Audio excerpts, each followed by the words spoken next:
Let's get ready to story!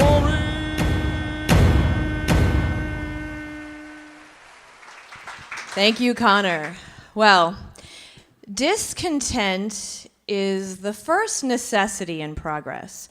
Show me a completely satisfied man, and I will show you a failure. These are the words of Thomas Edison. And I can tell you, if I am to be judged by these standards, I am no failure, for I am quite discontented, quite often. Yes, it's true. It was in about 2005 that my discontent began for the corporate world.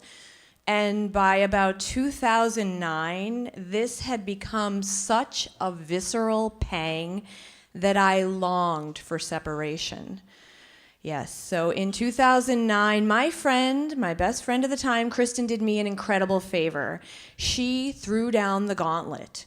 She gave me one of those double dog dare you just taunts. She said, "You'll never leave your job." Well, that's all this procrastinator needed to hear. A look me directly in the eye, call me out on the carpet kind of a challenge like this. So I did it. In January of 2010, I marched into my boss's office and I gave her 5 months' notice. That's right.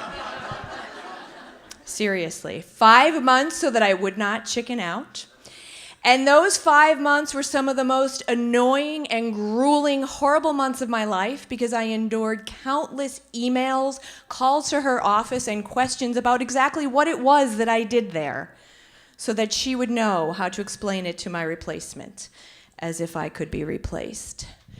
So in May of 2010, after 11 years working at Blue Cross of Northeastern Pennsylvania, I left.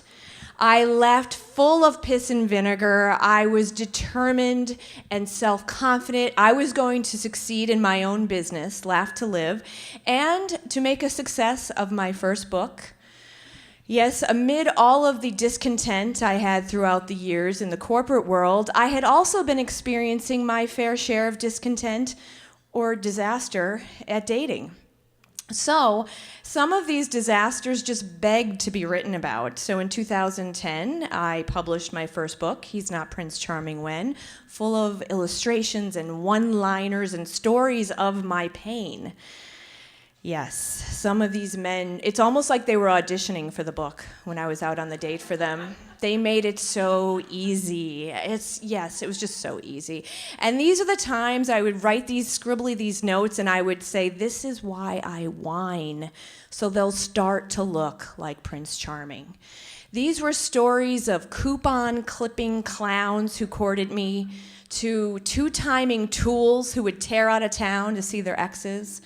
And oh, my favorite, the hilarious holiday request to contribute money to my Christmas present, which that event made me grateful that I didn't celebrate Hanukkah. I couldn't bear or afford 8 nights of presents to myself. Oh, and then there was that frivolity of dating the Floridian frat boy who was 14 years my junior. He made me realize that a backwards baseball cap and cargo shorts and flip-flops were apparently the unofficial uniform for douchebags everywhere. But thankfully, time moves on. And so this May, I will mark my 5th anniversary of being free from my 9-to-5 job.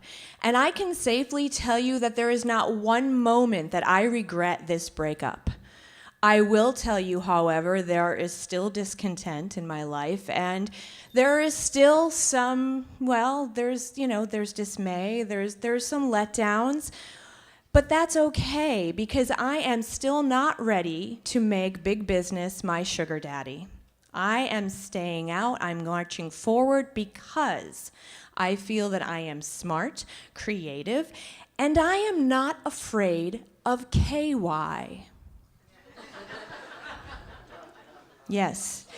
This March, I will assume the position, and by assume the position, I mean my feet in stirrups for no less than 15 pelvic exams in less than 10 days.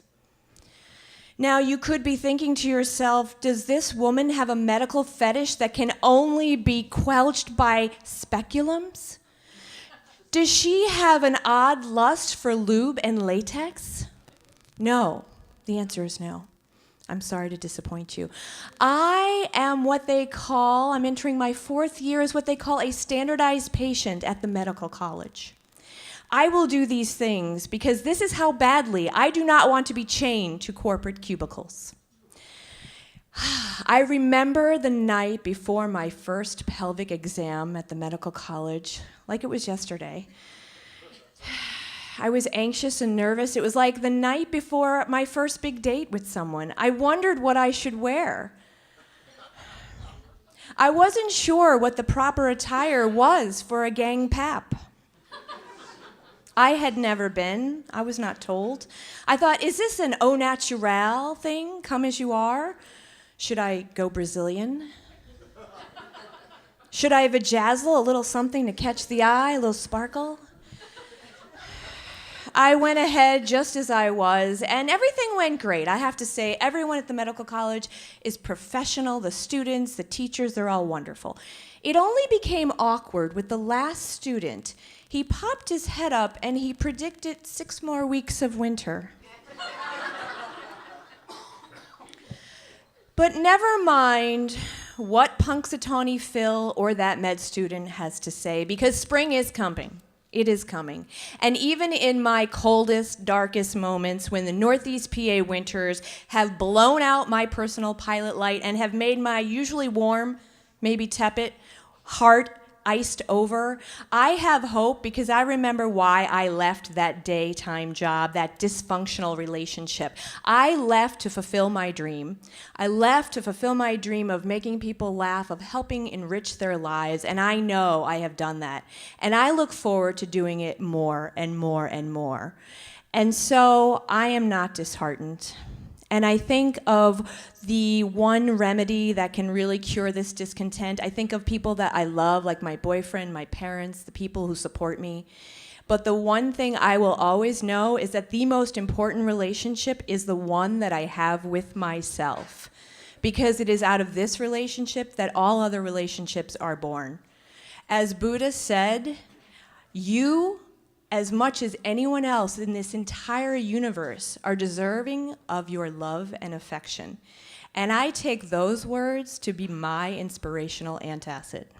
Thank you.